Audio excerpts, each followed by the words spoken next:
كمان رابعا في مباراة اليوم، ومن خلال إحداث هذه المواجهة وتقنية الفيديو حاضرة هنا في ملعب المباراة من أجل تحديد بطل الدوري في هذه النسخة التي يسعى فيها السد لمرة محاولة ركلة جزاء مبكرة جدا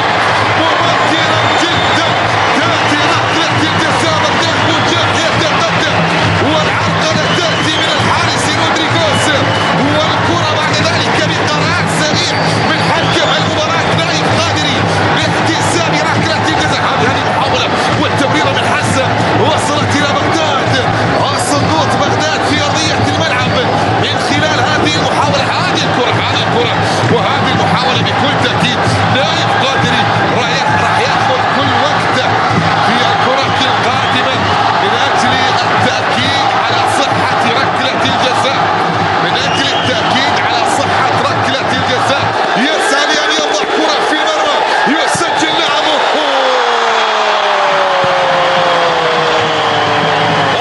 من علامة الجزاء، ومن أجل الانطلاقة ومن أجل الأفراح ومن أجل دوري مفقود من 5 سنوات، يأتي بغداد بوجاحة ليواصل النجاح ويواصل التأكيد ويتواصل التربع على عرش الهدافين، ملك الهدافين مع زعيم أندية، وهدف أول في المباراة وفي شباك الحارس رودريغوز.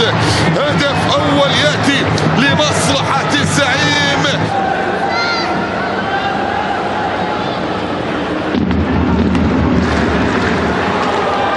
تلعب لمصلحة نادي السد الآن، أمامية مثالية جدا في منطقة الجزاء خطيرة.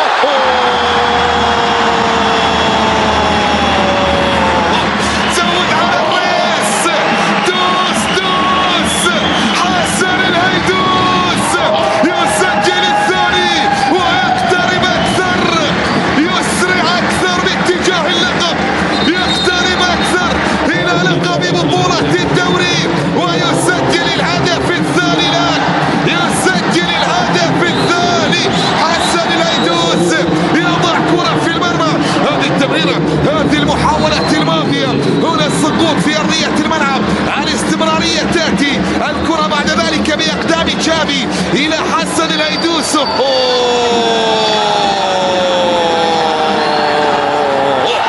يأتي الدرع مختالا الآن، يأتي يختال ضاحكا للسد وجمهور السد، ويقترب أكثر وأكثر من أجل إعلان التتويج الليل. اليوم وليس غدا، اليوم وليس غدا. حسن الهيدوس يسجل الثاني وبغداد بوجاح سجل الأول، وفرحة جماهيرية كبيرة في مدرجات ملعب المباراة، والتقدم يأتي الآن بهدفين مقابل لا شيء. أكرم عفيف ويونغ إلى كرة بمحاولة خطيرة جدا. بغداد في اللحظة الماضية بحث عن الاستعراض وهدف مارادوني، لكن هذه الكرة يا سلام مرور بشكل في غاية الروعة من بغداد بوجاح، لكن رودريغوز في المكان المناسب. رودريغوز يتصدى للكرة وللمحاولة الماضية، ومن أكثر من محاولة في شوط أول جيد ما بين الطرفين، حلو ما بين الطرفين في هدفين، والثالث الآن ربما بكرة تصل إلى بغداد بوجاح. محاولة مرور من بغداد على مشارف في منطقة الجزاء، بغداد هذه المرة ينجح كولو.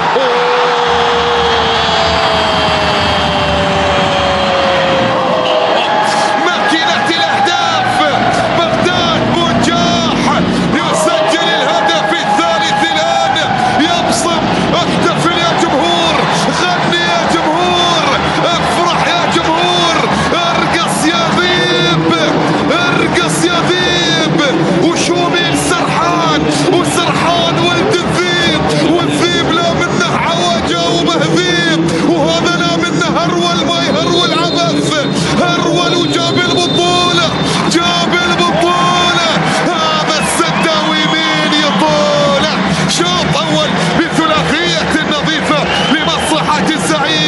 يختتمها بهذا الإبداع، بهذا الإمتاع، بهذه الفرجة، بهذا النجاح. يصرخ هذا الشبل، يرتقي في المنصة من أجل لقب جديد في شوط المباراة الثاني. أيضا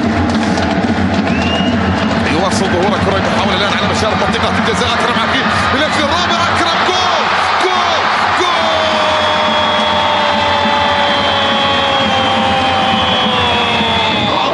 أكرم يسجل، يضع بصمته في ليلة فرح، ليلة خميس بينت هنا ووضحت خلاص خلاص خلاص الزعيم بطلا لبطولة الدوري ببصمة أكرم، ببصمة أكرم يا زعيم.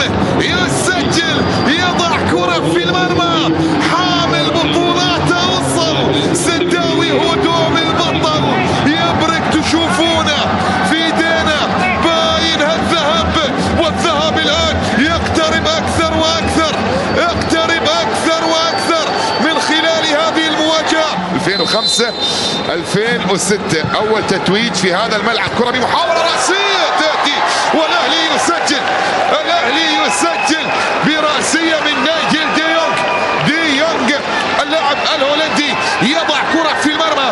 هذه المحاولة والكرة بعد ذلك رأسية في مرمى مشعل، يسجل من خلالها اللاعب الهولندي نايجل دي يونغ. أول أهداف النادي الأهلي الآن لتعود نتيجة مباراة الذهاب، لتعود نتيجة مباراة الذهاب.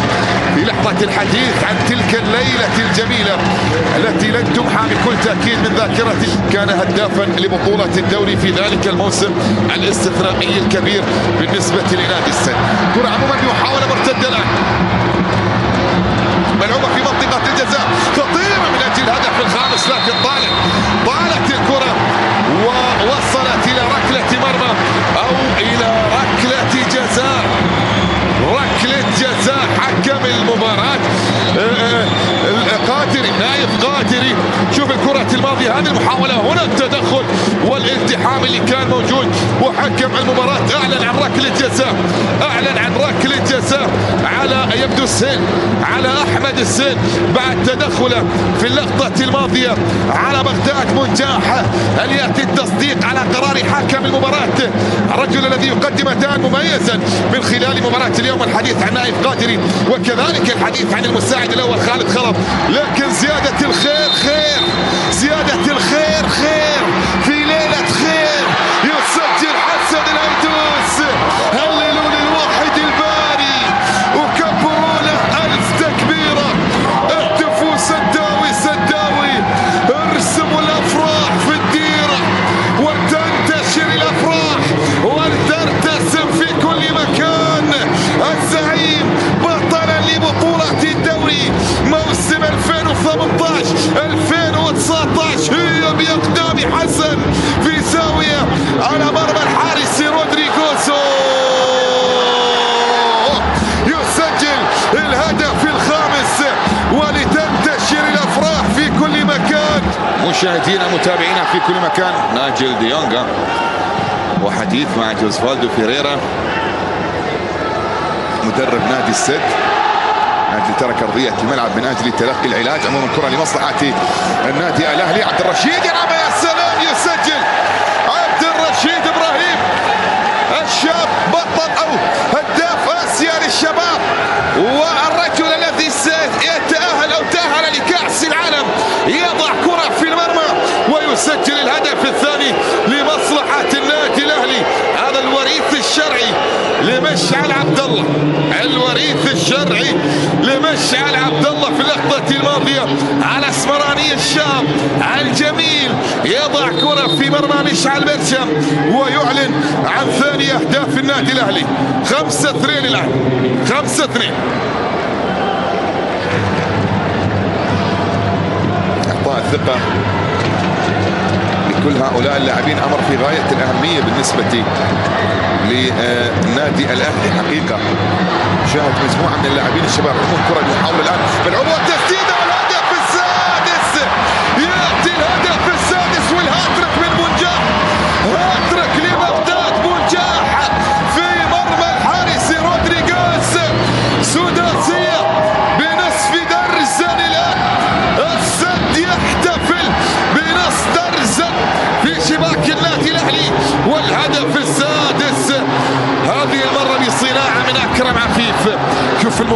الممطرة والتوغل والدخول إلى منطقة الجزاء، وبغداد بالقدم اليمنى. الله يا بغداد، الله يا بغداد.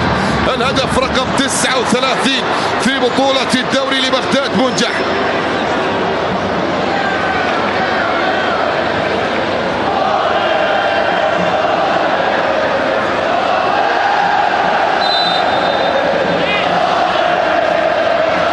ستة اثنين. لا يسمح لأحد بالاقتراب، لا يسمح لأحد بالاقتراب. يأتي النجاح وتأتي الإنجازات الأخرى أو الإنجاز تلو الآخر بالنسبة للزعيم السداوي، وكرة ونهاية المواجهة بهدف أخير، هدف البطولة، هدف الإنجاز، هدف التألق، هدف الإبداع، هدف يحقق من خلالها السد لقب بطولة الدوري، ويواصل رسم وكتابة التاريخ. والكوري الجنوبي الآن يضع بصمته الأخيرة تحت هذه الأجواء الممطرة، والكل يحتفل مع الزعيم. ألف ألف مبروك للسد ولجماهير السد ولكل عشاقه في كل مكان. لقب بطولة الدوري للمرة رقم 14 في تاريخ الزعيم السداوي، وبالتالي يواصل السد كتابة التاريخ والأرقام. سداوي بطلا لبطولة الدوري، تزهى بطولات السداوي لإيجاب النصر وتغني شيلاته، تضرب جماهيره فخر. الأبيض كل إنه يعرفه، سداوي محد يوقفه. الأفراح هنا في ملعب جاسم بن حمد، والابتسامة في كل قطر بعد عودة الزعيم إلى منصة البطولة كبطل لبطولة الدوري. نترككم مع الأفراح السداوية ولا تذهبوا بعيدا. التتويج اليوم بحول الله. ستستلم درع بطولة الدوري لموسم 2018-2019 الزعيم السداوي يرقى المنصة بطلا لبطولة الدوري للمرة رقم 14 في تاريخه، ويتوج بهذا الإنجاز قبل نهاية بطولة الدوري بأسبوع واحد. مبروك، ألف ألف مبروك لكل السداوية في كل مكان.